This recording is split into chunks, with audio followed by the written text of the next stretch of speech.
प्रिय विद्यार्थियों, मैं Sonkiya madam Christ Church Convent School Gadagara digital class में आपका स्वागत है।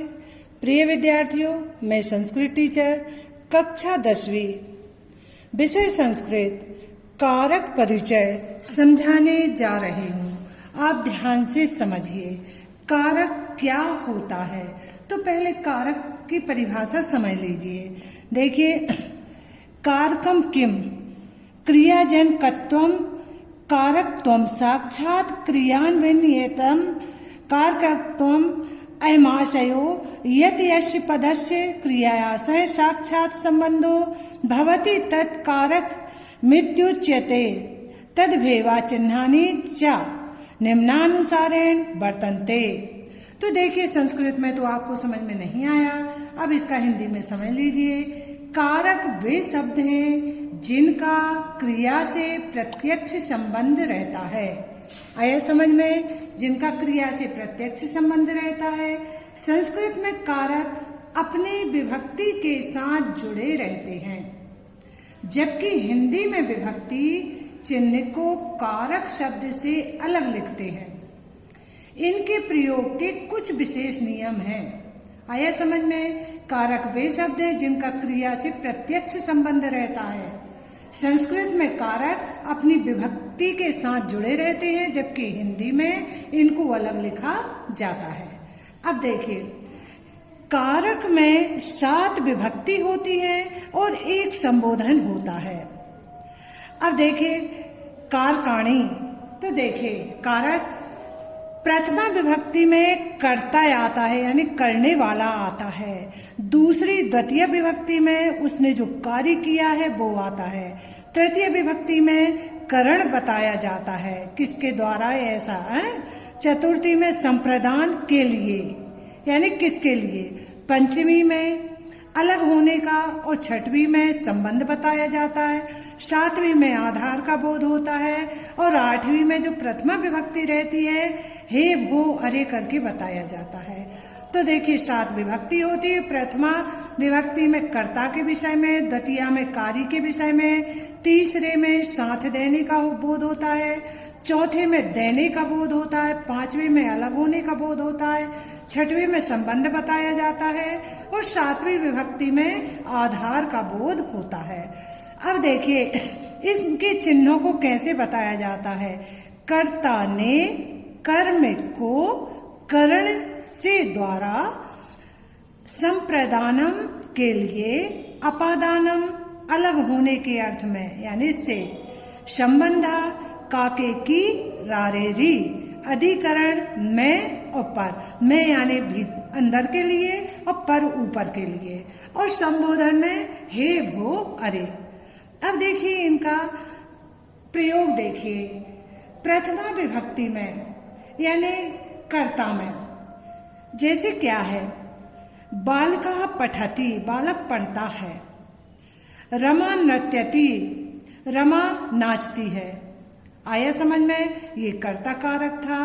अब कर्म कारक, अब उसमें कर्म में आया है, उसमें करने का बोध होता है, कार्य करने का बोध होता है। जैसे रामः पुस्तकम पठति, तो राम क्या कार्य कर रहा है? पुस्तक पढ़ने का कार्य कर रहा है, तो रामः पुस्तकम पठति। राधा मंदिरम गच्छति, राधा मंदिर जाती है। महेशा जलम पिबति, महेश जल पीता है। तो ये किस में आ गए? अपने कर्म कारक में आ गए। आया समझ में आपको? अब देखिए, तृतीय विभक्ति। अब तृतीय विभक्ति में क्या आता है?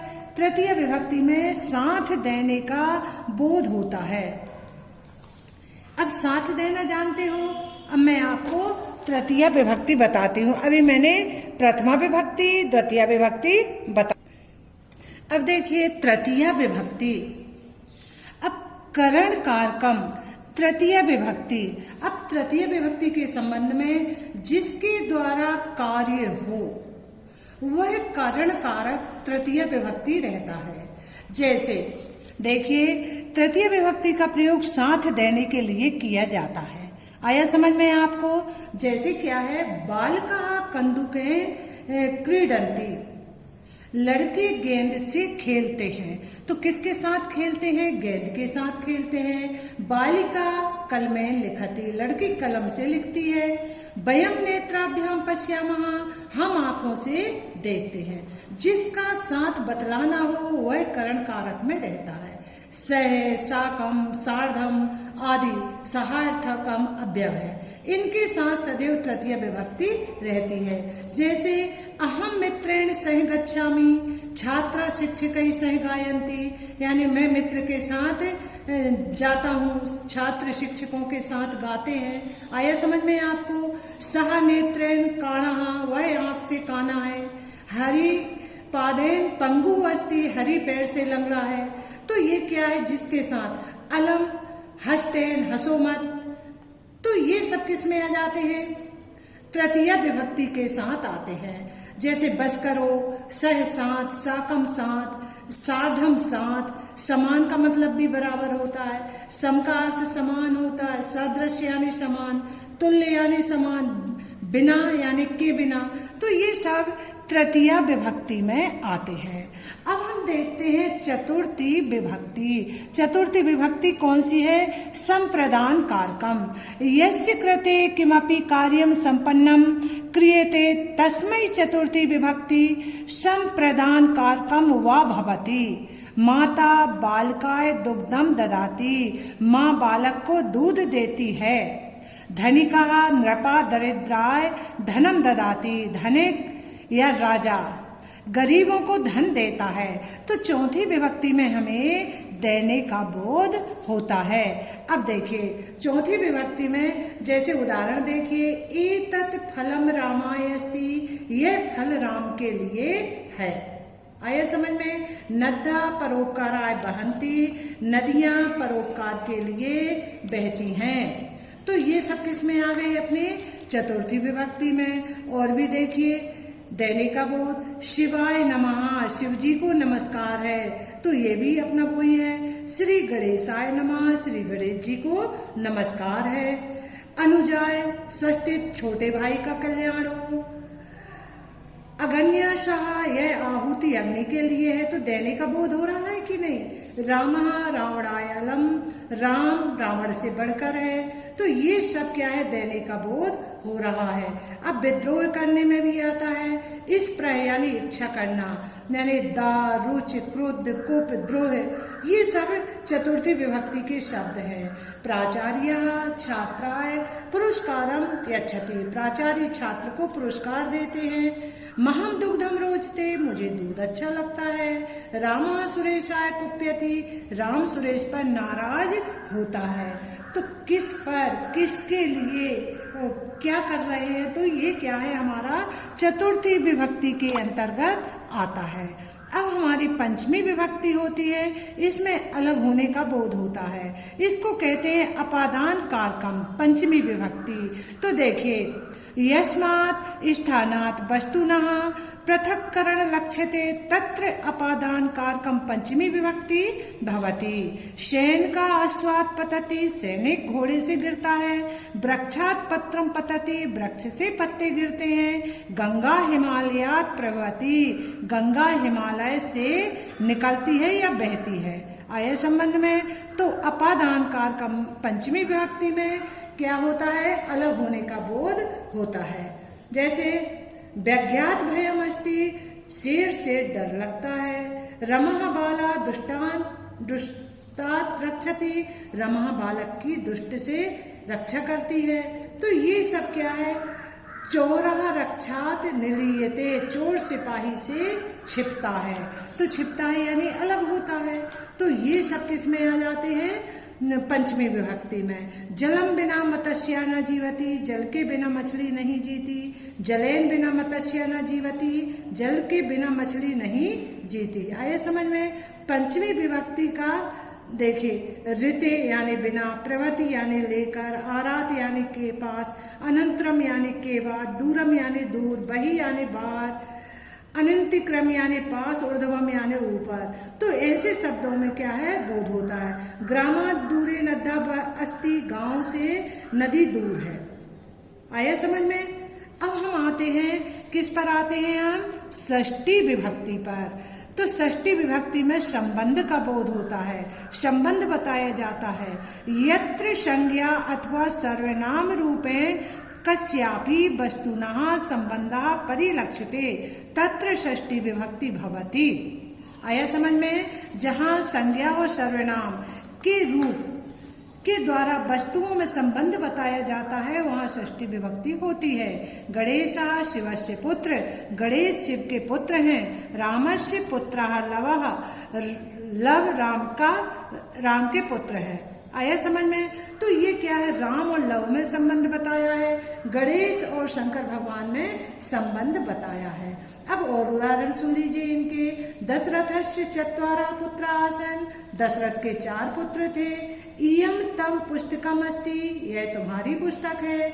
हिंदी अस्माकं राष्ट्रभाषा अस्ति, हिंदी हमारी राष्ट्रभाषा है। आया समझ में? तो ये किसके उदाहरण हो गए? षष्ठी विभक्ति के उदाहरण हो गए। ये षष्ठी विभक्ति थी। अब हम आगे देखते हैं। देखिए, अधिकरण कारकम यानी सप्तमी विभक्ति। येन क्रियायामः आधारस्य ज्ञानम भवेत् अधिकरण कारक मुच्यते। अब देखिए, सप्तमी विभक्ति में आधार का बोध होता है। स्थान या समय सूचक शब्द अधिकरण कारक में रहते हैं। जैसे तड़ाग जलम अस्ति, तालाब में पानी है। बिले मूषका तिष्ठति, बिल में चूहा रहता है। धनम कोशे अस्ति, धन खजाने में है। नावः तड़ागे तरंती, नाव तालाब में चलती है।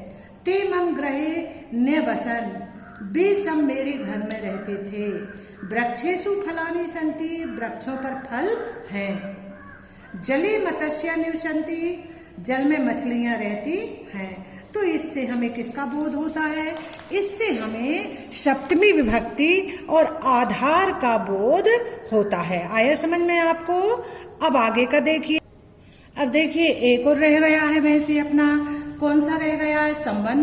संबोधनम का प्रयोग। संबोधनम हेतु संबोधन कारक का प्रयोग होता है। अब जैसे हे गोपाल उत्तिष्ठ, गोपाल खड़े हो जाओ। तो ये क्या है? संबंध। हे प्रभु रक्ष माम, हे भगवान मेरी रक्षा करो। संबोधन का मतलब हुआ विस्मयादि बोधक। आया समझ में? हे प्रभु, तो यहाँ विस्मयादि बोधक का चिन्ह लगेगा। रक्ष माम, मेरी रक्षा करो। अब वाक्यों को शुद्ध करके लिखना। अशुद्धि संशोधनम। अब वचन संबंधी संशोधन होता है। तो वचन देखिए, सर्वे प्राणेन तृतीय विभक्ति का है। सर्वे प्राणहि, तो यहाँ एक वचन है, यहाँ बहुवचन आ गया। तो एक वचन प्राणेन, रामेण, बालकेन, और यहाँ प्राणहि आ गई समझ में? तो ये बहुवचन में करके लिखा है। सर्वः बालकः धावन्ति।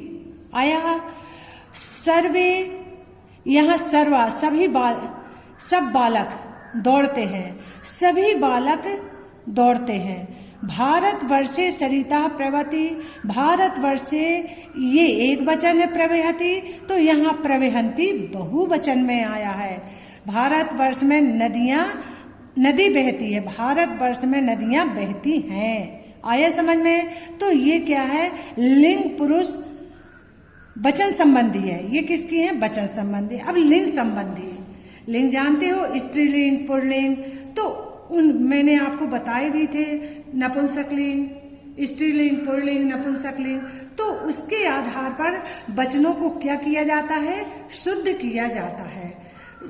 तो ये कहाँ? देखिए, वचन संबंधी, लिंग संबंधी, पुरुष संबंधी। आया समझ में? स्त्रीलिंग, पुरुष, पुल्लिंग।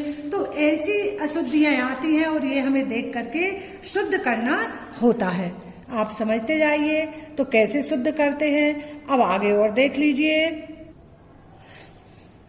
अब देखिए, लकार संबंधी आती हैं।